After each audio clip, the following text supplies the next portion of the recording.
नमस्कार मित्रांनो, आजच्या नवीन व्हिडिओमध्ये तुमचं पुन्हा एकदा स्वागत करतोय। आज घेऊन आलेलो आहे मी लाडका भाऊ योजना। या योजनेला मुख्यमंत्री युवा कार्य प्रशिक्षण योजना असं म्हणल्या जाते। याची अंमलबजावणी जी आहे याची 9 जुलै 2024 रोजी ही अंमलबजावणी करण्यात आलेली आहे। तर ही जे 12वी समजा जे का तरुण आहेत त्यांच्यासाठी खूप मोठ्या खुशखबरी आहे। तर हा व्हिडिओ फक्त शेवटपर्यंत बघा, तुम्हाला सगळं काही या व्हिडिओमध्ये सगळं कळणार आहे की कोण पात्र असणार आहे आणि यासाठी तुम्हाला काय काय करावं लागणार आहे, यासाठी कोणकोणते कागदपत्र लागणार आहे, हे सर्व या गोष्टी सर्व या व्हिडिओमध्ये कव्हर करणार आहे। फक्त व्हिडिओला शेवटपर्यंत बघा। व्हिडिओ पसंत आला तर व्हिडिओला लाईक करा, शेअर करा आणि सबस्क्राईब करायला विसरू नका आणि घंटेला ऑलवर सिलेक्ट करा। सरकारच्या जर गोष्ट केली तर राज्यामध्ये युवक वर्ग आपले शिक्षण पूर्ण करून दरवर्षी मोठ्या संख्येने नोकरी व्यवसाय या शोधात बाहेर पडत आहे। राज्यामध्ये अशा बहुतांश युवकांना व्यवसाय व नोकरी संबंधित अनुभवाचा अभाव असल्याने व्यवसाय सुरू करणे अथवा नोकरी प्राप्त करण्यामध्ये अडचणीला सामोरे जावं लागायले।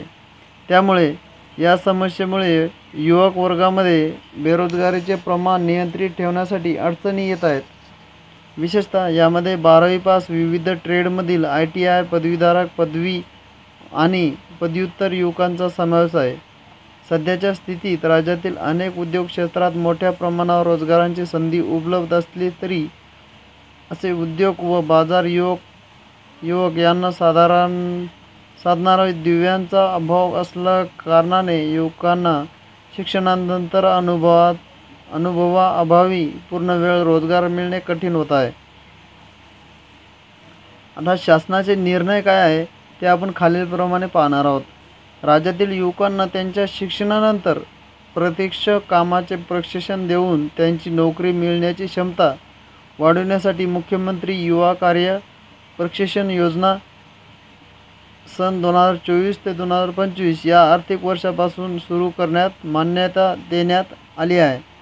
जे आपण लाडका भाऊ ही योजना म्हणतोय त्याला आपण मुख्यमंत्री युवा कार्य प्रशिक्षण योजना असे राबवल्या जाते।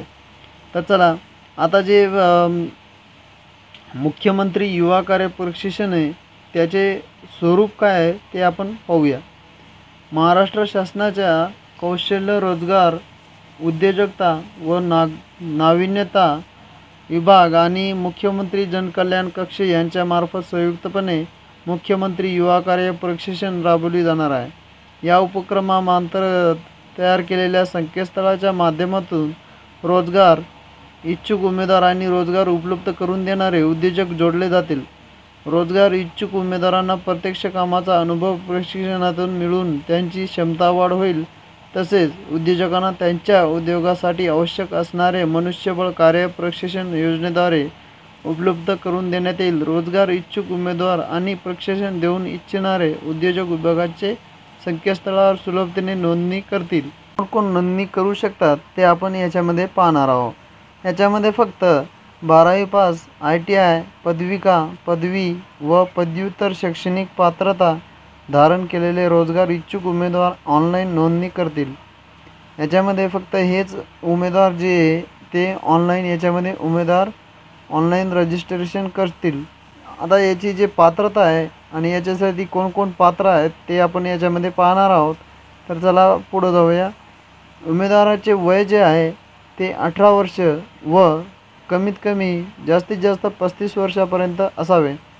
उमेदवाराची किमान शैक्षणिक पात्रता जे आहे 12वी पास ITI पदवी पदव्युत्तर असावी। मात्र शिक्षण चालू असलेले उमेदवार या योजनेत सहभागास पात्र असणार नाहीत। उमेदवार हा महाराष्ट्राचा आदिवासी असावा। उमेदवाराची आधार नोंदणी असावी। उमेदवाराचे बँक खाते आधारशी लिंक असावे। उमेदवाराने कौशल्य रोजगार व उद्योजकता आयुक्तालयाच्या संकेतस्थळावर नोंदणी करून रोजगार नोंदणी क्रमांक प्राप्त केलेला असावा। या सदर योजनेचा स्थापना त्याची उद्योगासाठीची जी पात्रता लागते ते खालीलप्रमाणे आहे। तर बघा, आस्थापना उद्योग महाराष्ट्र राज्यात कार्यरत असावा. त्याच्यानंतर उद्योगाने कौशल्य, रोजगार, उद्योजकता व नाविन्यता विभागाच्या संकेतस्थळावर नोंदणी केलेली असावी. त्याच्यानंतर उद्योगाची स्थापना किमान 3 वर्षापूर्वीची असावी. आणि उद्योगांनी EPF, ESIC, GST certificate of income corporation DPIT व उद्योग आधारची नोंदणी केलेली असावी.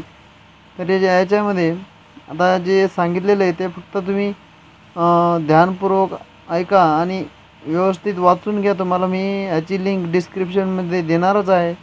त्यानुसार तुम्ही वाचून व्यवस्थित हे करू शकता.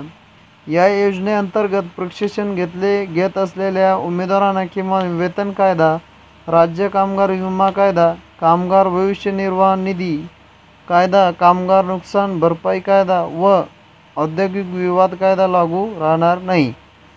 तर याच्यामध्ये जे समजा 12वी पास, ITI व पदविका, पदवीधर, पदव्युत्तर, तर यांना दरमहा काय महिना भेटणार आहे ते आपण याच्यामध्ये पाहूया. तर जे 12वी पास आहे त्यांना फक्त 6,000 रुपये महिना देण्यात येईल.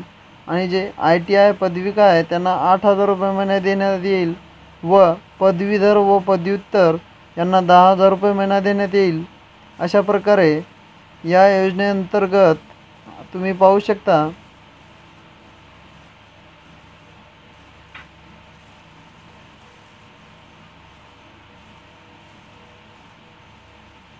की तुम्ही या तक्त्यामध्ये पाहिलं आहे वरच्या तक्त्यात, जसं की कोणत्या तरुणांना काय महिना भेटणार आहे ते सगळं या वरच्या तक्त्यामध्ये दाखवलेलं आहे. आणि ते शासनाद्वारे सगळं अदा करण्यात म्हणजे देण्यात येणार आहे. आणि प्रशिक्षण दर महिन्याला दैनिक हजेरी, रेग्युलरली हजेरी उपस्थित राहावं लागणार आहे. सदर ऑनलाईन उपस्थितीच्या आधारे विद्यावेतन प्रशिक्षणार्थीची थेट बँक खात्यात DBT ऑनलाईन पद्धतीने दरमहा अदा करण्यात येईल. विद्यावेतनामध्ये संबंधित उद्योजकामार्फत जाहीर केलेली सुट्टी व अनुदेय रजा यांचा अंतर्भाव राहील. उद्योजक उमेदवारांना सदर विद्यावेतना व्यतिरिक्त अधिक विद्यावेतन देऊ इच्छित असेल तर सदरची वाढीव रक्कम उमेदवारांना अतिरिक्त स्वरूपात देऊ शकेल. तर हेच आहे या व्हिडिओमध्ये. तुम्हाला जसं की मी सांगितलं त्याचप्रमाणे तुम्हाला जे आहे ते सगळं काही आहे या व्हिडिओमध्ये. तुम्हाला जे आहे हे 6,000, 8,000 आणि 10,000 जे काय भेटणार आहे ते त्याच्यासोबत तुम्हाला याच्यामध्ये प्रशिक्षण पण घ्यायचं आहे. आणि प्रशिक्षण घेतल्यानंतर तुम्हाला याच्यामध्ये ती सरकार जे आहे सरकारच्या तर्फे तुम्हाला जॉब लावण्याची पण काही क्षमता आहेत, काही टक्के आहेत, ती लावून पण देणार आहेत. अशा प्रकारे याच्यामध्ये सांगितलेलं आहे. तर आय होप तुम्हाला हा व्हिडिओ पसंत आला असेल. व्हिडिओ पसंत आला तर व्हिडिओला लाईक करा, शेअर करा, सबस्क्राईब करा आणि घंटीला ऑल ओव्हर सिलेक्ट करा.